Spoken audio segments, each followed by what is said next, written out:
Hey everyone! Today we're diving into part 2 of this underrated and surprisingly clever fight. When Killua decided to ambush the dung beetle chimera ant from behind, he got blasted by its explosive butt, which is hilarious, because in nature it's the bombardier beetle that does that, not a dung beetle. But since it's a hybrid chimera ant, it totally makes sense. Now here's a small detail I absolutely love. At first glance, when you see the beetle rolling along on top of its giant ball, it looks like he's just running normally. But if you slow it down to 0.25x speed, you'll notice something different. He's not running at all. He's actually kicking the top of the ball repeatedly to propel it forward, and that's smart animation. If he were running normally on top of a rolling object, the ball would move backward, not forward. The animators could have easily skipped this detail. After all, this chimera ant shows up for just a few seconds and is never seen again. Most viewers wouldn't notice, but the fact that they chose to animate it accurately, respecting real-world physics, really shows how much the animators care about detail. After Killua guarded against the explosion, he went back to chase the beetle ant, but he was suddenly struck by a bullet. The sniper, positioned far away, was being fed Killua's location in real time by Flutter acting as a spotter.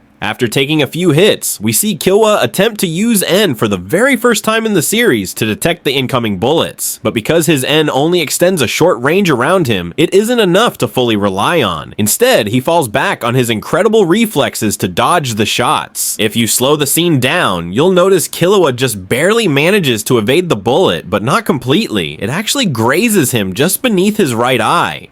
Killua then comes up with a brilliant idea. He uses N again, but this time not to dodge the bullet, rather to trace its trajectory. By doing so, he's able to pinpoint the sniper's exact location. When Killua got hit, notice little trace of electricity comes out in a split second. The moment he figures out the sniper's location, he doesn't hesitate. He takes off straight toward the shooter. But here's an important detail I really love. We later learn that the sniper is actually being controlled by Ikalgo, and even though Killua is technically his enemy at that point, Ikalgo never fires real bullets at him, only harmless flea projectiles that can't pierce skin. Not only that, but when Killua starts chasing after him, Ikalgo actually warns him that it's a trap.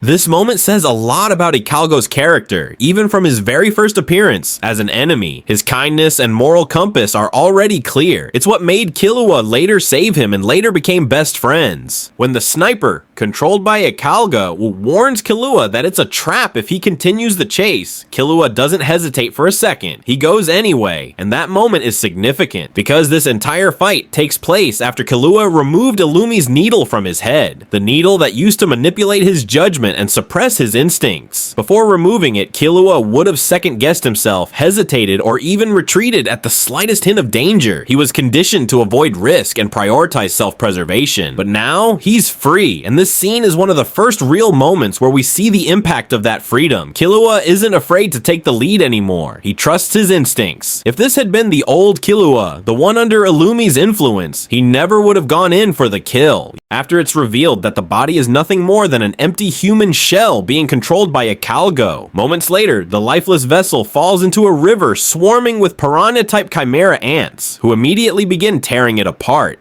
But if you look closely, the head is missing a big chunk of its top. That's why it was wearing such a large beanie in the first place, to conceal Ikalgo, who was hiding inside the hollowed-out head cavity and controlling the body from within.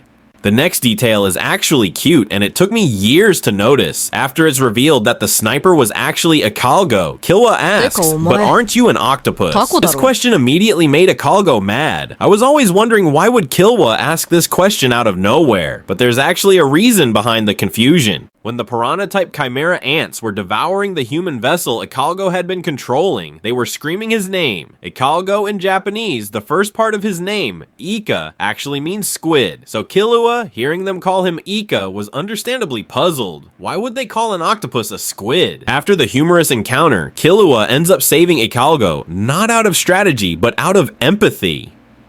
Ikalgo had refused to betray his fellow chimera ants, even when it meant death. That kind of loyalty moved Killua, and as I mentioned earlier, Ikalgo had never actually tried to kill Killua. In fact, he warned him about the trap, and even within the trap itself, it wasn't Ikalgo who posed the threat. It was the piranha-type ants waiting below.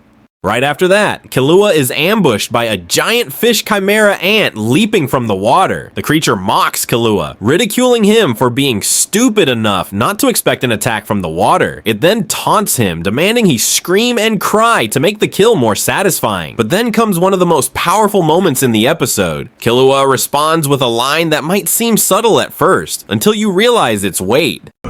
やっぱ敵はおめえみたいなクソがいい。すげえやりやすいから。 That same line is echoed by Gon in the exact same episode. When Meliron asks why Gon trusted him so easily, Gon replies, それに嘘だったらそれはそれで気が楽だし。気楽？容赦しなくていいから。遠慮なく倒せる。 Both boys, in different scenes, express the same mindset, and it shows they become monsters when necessary. And with that, we finish the deep dive into one of the most underrated Hunter x Hunter fights. Make sure to hit that subscribe button for more analysis like this. Thanks for watching.